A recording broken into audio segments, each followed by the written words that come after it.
Welcome to Man Does Tech, where I solve the problems you didn't even know you had. In this video, I will explain how to fill out Form W-7, step by step. This form is essential for individuals who need an individual taxpayer identification number, or ITIN, but do not qualify for a social security number. An ITIN is a 9-digit tax processing number issued by the U.S. Internal Revenue Service.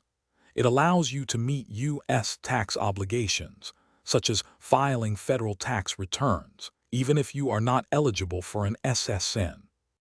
Before you begin filling out Form W-7, it is crucial to gather all necessary supporting documents.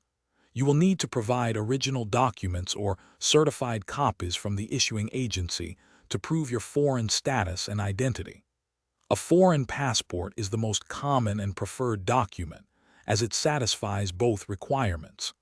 Other acceptable documents include a national identity card, a civil birth certificate, or a visa. Ensure all documents are current and valid. Now, let's walk through completing Form W-7 itself. Begin by accurately filling in your personal information, including your full name, mailing address, and foreign address if different. Next, you must select the correct reason for applying for an ITIN from the 7 options listed on the form. This is a critical step. Finally, remember to attach your original or certified supporting documents securely to your completed Form W-7 before submission. Once your Form W-7 is complete and all supporting documents are ready, you have a few options for submission.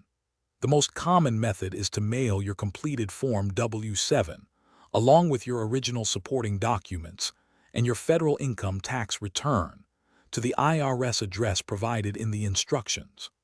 Alternatively, you can apply in person at an IRS Taxpayer Assistance Center or through an authorized acceptance agent. Remember to check the description below for a link to the new Kindle Paperwhite and other great deals.